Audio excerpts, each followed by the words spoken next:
आखिरकार मोहन भागवत के एक बयान को लेकर किस तरीके से सियासत आई है। भारत हिंदू देश है, हिंदू राष्ट्र है, भारत माता के पुत्र है और इसलिए भारत माता के लिए जिएंगे मरेंगे। मोहन भागवत को लग रहा है कि भारत के हिंदुओं को खतरा है, हमको खतरा तुमसे है। तो संघ प्रमुख मोहन भागवत ने एक बार फिर से हिंदू राष्ट्र की हुंकार भरी है, जिसके बाद लगातार चारों ओर से आरोप और प्रत्यारोप का सिलसिला शुरू हो चुका है। इस मामले को लेकर आपको दिखाते हैं इस रिपोर्ट के जरिए।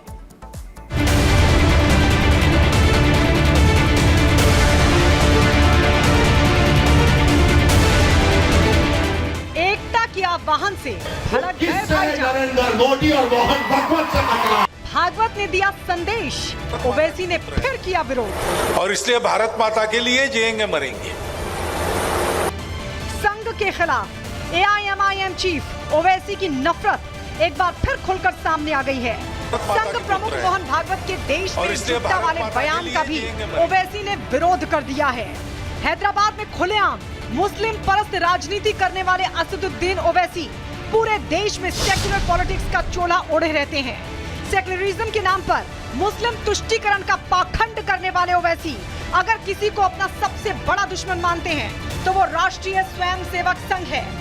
इसीलिए संघ के नेताओं के हर बयान का विरोध करना उनका चहेता काम है।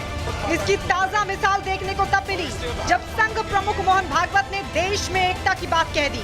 मोहन भागवत ने सभी हिंदुओं के साथ ही सभी देशवासियों को एकजुट रहने का आह्वान किया था। भागवत ने कहा है कि भारत में पैदा होने वाले सभी लोग देश की रक्षा के लिए एक साथ रहें। भागवत के इस बयान से ही ओवैसी को मिर्ची लग गई। ओवैसी ने कहा कि बाहरी ताकतों से नहीं, बीजेपी और संघ से ही देश के हिंदुओं और मुस्लिमों को खतरा है। भारत माता के पुत्र है और इसलिए भारत माता के लिए जिएंगे मरेंगे।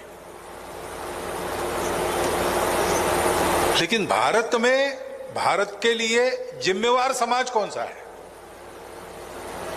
वो हिंदू समाज है, क्योंकि भारत हिंदू देश है, हिंदू राष्ट्र है। परंपरा से प्राचीन समय से यहां पर हिंदू लोग रहते आए।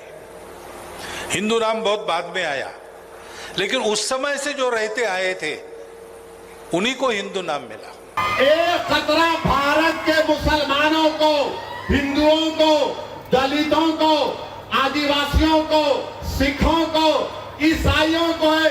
वो किससे है? नरेंद्र मोदी और मोहन भागवत से खतरा है। ओवैसी के बयान के बाद बीजेपी नेता गिरिराज सिंह ने भी तीखा पलटवार किया है।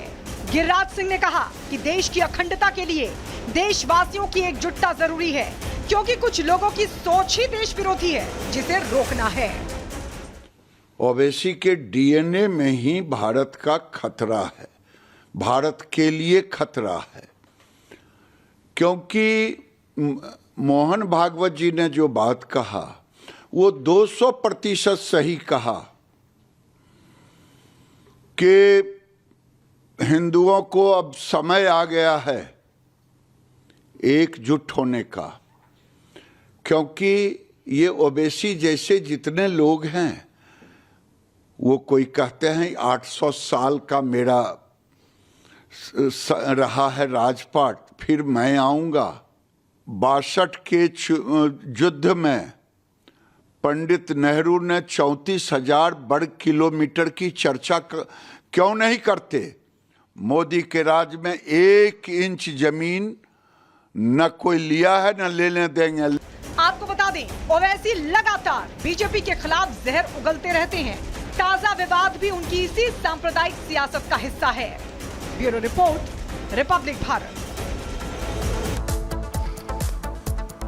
और इस वक्त शहजाद पूनावाला सीधे हमारे साथ फोन लाइन पर जुड़ चुके हैं। शहजाद, सवाल तो ये है, मोहन भागवत ने तो ये कहा कि भाई भारत में पैदा होने वाला हर बच्चा देश की रक्षा के लिए एकजुट रहे, और इसमें एकजुटता की बात है, तो ओवैसी को इसमें नफरत क्यों नजर आती है? देखिए, क्योंकि जब भारतीयों को एक होने के लिए कहा जा रहा है, जो united we stand divided we fall हमेशा हम बात रखते थे, तो ओवैसी साहब भड़काऊ भाईजान कमेटी के प्रमुख सदस्य है और इसीलिए कभी समाजवादी पार्टी की नेत्री बोलती है वोट जिहाद, तब वो आपत्ति नहीं करते। जब कोई नेता बोलता है कि हमारी आबादी बढ़ जाएगी और योगी को हटा देंगे, तब वो कुछ नहीं बोलते। जब कमलनाथ और बाकी सिद्धू जैसे लोग बोलते हैं मुस्लिम एकमुश्त होकर वोट दो, तब वो कुछ नहीं बोलते। और जैसे ही बोला जाता है भारतीय या हिंदू समाज एक हो जाए, तो जो वोट को डिवाइड एंड रूल की पॉलिटिक्स पर हिंदुओं को डिवाइड करो और वोट बैंक को एक करो वाली नीति पर चलते हैं, वो लगातार जो इसका विरोध कर रहे हैं। और इस पूरी श्रृंखला में आप देखिए, उद्धव सेना हो, ओवैसी हो या कांग्रेस हो, तीनों एक ही स्वर में बोल रहे हैं। इसका मतलब ये तीनों ही भड़काओ भाईजान कमेटी के सदस्य है। ये चाहते हैं भारत बटे, और भारत बटेगा और कटेगा तो किसको फायदा होगा? वो देश के बाहर के दुश्मन है, तो चाहते देश के दुश्मनों का फायदा हो। नहीं, लेकिन शहजाद यहाँ तो वो ये कह रहे हैं कि देश को बाहरी ताकतों से नहीं बल्कि बीजेपी और संघ से बहुत खतरा है। यहाँ तो वो हिंदू मुस्लिम दोनों की बात कर रहे हैं और उल्टा वो आपके लिए कह रहे हैं कि आप लोगों से खतरा है। उनको बोलो, उनकी पार्टी का नाम है ऑल इंडिया इत्तेहादुल मजलिस इत्तेहादुल मुस्लिमीन। उनको तो पहले पार्टी के नाम में हिंदू डाल दे, फिर दूसरों को सिखाते रहे हिंदू मुस्लिम जो भी है। पहले अपनी पार्टी के नाम में मुस्लिमीन हटा के भारतीय डाल दो, तब जब उपदेश दें। जिनकी पार्टी के नाम में मुस्लिमीन है, एक्सक्लूसिव ओनली मुस्लिम पार्टी है, और वो मुस्लिम भी पूरे सारे मुस्लिम नहीं है, पसमानदा को नहीं मानते। हमारे जैसे 85% को तो मानते नहीं है, 10% की पार्टी है।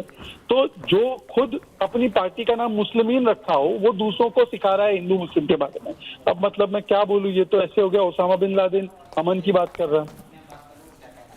बिल्कुल शहजाद, जिस तरीके से आप ये तमाम बड़ी बातें कर रहे हैं, अब सवाल यही है कि क्या मुद्दा कोई भी हो, सिर्फ नफरत फैलाना ही मकसद रह गया है? वैसे जिस तरीके की भाषा का इस्तेमाल यहाँ पर कर रहे हैं कि मतलब को समझना नहीं है कि बयान क्या दिया गया है, सिर्फ और सिर्फ जहर उगलना है, जो नजर आ रहा है।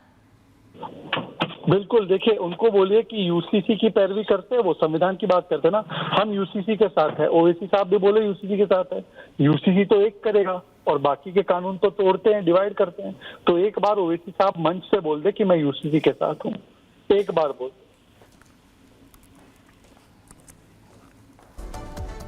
तो अभी आपने सुना, साफ तौर पे यही एक बहुत अहम सवाल है कि क्या सिर्फ मकसद ये है कि नफरत फैला दी जाए, क्या मौका ढूंढा जाता है ओवैसी की ओर से कि एक बयान दे मोहन भागवत और उसके बाद उस पर बवाल मचा दिया जाए? क्योंकि ये पहली मर्तबा नहीं है, इसके पहले भी जब भी संघ प्रमुख ने हिंदू सबकी एकजुटता की बात की है, तो उसमें अगर जहर उगलने का काम किसी ने किया है तो वो है ओवैसी।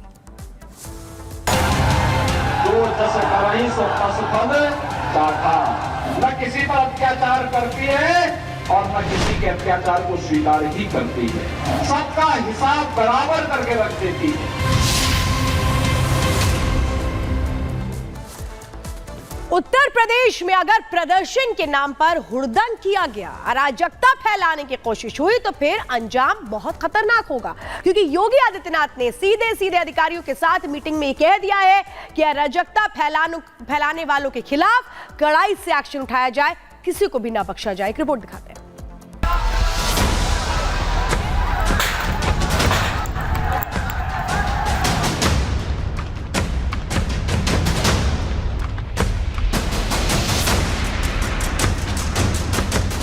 उपद्रवियों को सीएम योगी आदित्यनाथ की सीधी चेतावनी। प्रदर्शन के नाम पर अराजकता नहीं होगी बर्दाश्त। यूपी में करोगे हुड़दंग तो पुलिस का चलेगा राजदंड। उत्तर प्रदेश के मुख्यमंत्री योगी आदित्यनाथ ने एक बार फिर अराजकता फैलाने वालों को कड़ी चेतावनी दे दी है। अभी हाल ही में सहारनपुर से लेकर गाजियाबाद में प्रदर्शन के दौरान भीड़ में शामिल कुछ लोगों ने हंगामा करने की कोशिश की थी। माना जा रहा है कि योगी ने ऐसे ही प्रदर्शनकारियों को कानून के दायरे में रहने की नसीहत दे दी है। सीएम योगी आदित्यनाथ ने पुलिस और प्रशासन के अफसरों के साथ हुई एक मीटिंग में अपने तेवर दिखाए हैं। लखनऊ में हुई इस मीटिंग में योगी आदित्यनाथ ने कहा कि किसी भी धर्म से जुड़े देवी देवता, महापुरुषों, संतों के खिलाफ अपमानजनक टिप्पणी अस्वीकार्य है, लेकिन इसके विरोध के नाम पर अराजकता भी बर्दाश्त नहीं की जाएगी। महापुरुषों के लिए प्रत्येक नागरिक के मन में कृतज्ञता का भाव होना चाहिए, लेकिन इसे किसी पर जबरन थोपा नहीं जा सकता। अगर कोई आस्था के साथ खिलवाड़ करेगा तो कानून के दायरे में आरोपी को सजा दिलाएंगे, लेकिन विरोध के नाम पर अराजकता स्वीकार नहीं है। ऐसा दुस्साहस करने वालों को इसकी कीमत चुकानी पड़ेगी। पिछले दिनों पश्चिमी उत्तर प्रदेश में एक धार्मिक नेता के दिए गए बयान के बाद कई जगह उबाल देखने को मिला। एक धर्म विशेष के लोगों ने पत्थरबाजी की। इन सब मामलों को लेते हुए मुख्यमंत्री योगी आदित्यनाथ ने उत्तर प्रदेश के अधिकारियों को सख्त निर्देश दिए हैं कि किसी भी धर्म के देवी देवता, किसी भी धर्म के महापुरुष, किसी भी धर्म के तमाम महत्वपूर्ण लोगों को लेकर की गई टीका टिप्पणी बिल्कुल स्वीकार नहीं की जाएगी और ऐसे लोग जो ये काम करते हैं उनके ऊपर सख्त से सख्त एक्शन लिया जाएगा। आपको बता दें, गाजियाबाद में एक संत के बयान के बाद मुस्लिम समुदाय के लोग भड़क गए थे। इसके बाद गाजियाबाद, सहारनपुर और बुलंदशहर में प्रदर्शन के नाम पर हंगामा करने की कोशिश की गई थी, जिसे पुलिस ने काबू कर लिया। अब माना जा रहा है कि हंगामा करने वालों की पहचान कर पुलिस कड़ा एक्शन लेने की तैयारी में है। पुलिस के द्वारा मुकदमा 20 लोगों के ऊपर नामजद और कुछ अज्ञात के ऊपर दर्ज किया गया, जिसमें से कि 13 लोगों की गिरफ्तारी की गई है और उनके खिलाफ कार्रवाई की जा रही है। हमारे पास जितने सीसीटीवी फुटेज और वीडियो उपलब्ध हैं उनके आधार पर ये पहचान की गई है और लोगों से पूछताछ के आधार पर पहचान की गई है, जिसके आधार पर ये कार्रवाई की जा रही है। दूसरी तरफ हिंदू धर्म के दशहरा और दिवाली जैसे त्योहार भी आ गए थे। इस त्योहार के रंग में भंग डालने वालों की कोशिश करने वालों पर नकेल कसने के लिए पुलिस को खुली छूट दे दी गई है। ये पहला मौका नहीं है जब योगी ने अराजकता फैलाने वालों को खुली चेतावनी दी हो। 1-2 महीने पहले भी विधानसभा में योगी आदित्यनाथ का ऐसा ही रौद्र रूप देखने को मिला था, जब लखनऊ में बारिश में फंस गए परिवारों के साथ बदसलूकी करने वालों पर योगी भड़क गए थे। विधानसभा के अंदर ही योगी आदित्यनाथ ने महिलाओं के साथ अत्याचार करने वालों को कड़ी सजा दिलाने की बात कही थी। प्रदेश के अंदर खिलवाड़ करने की किसी को जरूरत नहीं होगी और कल की जो गोमती नगर की घटना है, उस घटना में भी हम लोगों ने जवाबदेही तय की है। ये अपराधी हैं। पहला अपराधी है पवन यादव, दूसरा अपराधी मोहम्मद अरबाज। ये सद्भावना वाले लोग हैं, यानी सद्भावना। अब इनके लिए सद्भावना ट्रेन चलाएंगे, इनके लिए बुलेट ट्रेन चलेगी, चिंता मत करो। यूपी में योगी सरकार के गठन के बाद से ही शोधों, बदमाशों और दंगा करने वालों की शामत आई हुई है। अराजक तत्वों के खिलाफ योगी सरकार की जीरो टॉलरेंस की पॉलिसी का असर जमीन पर आम लोगों को दिखता है। Bureau report, Republic Bharat.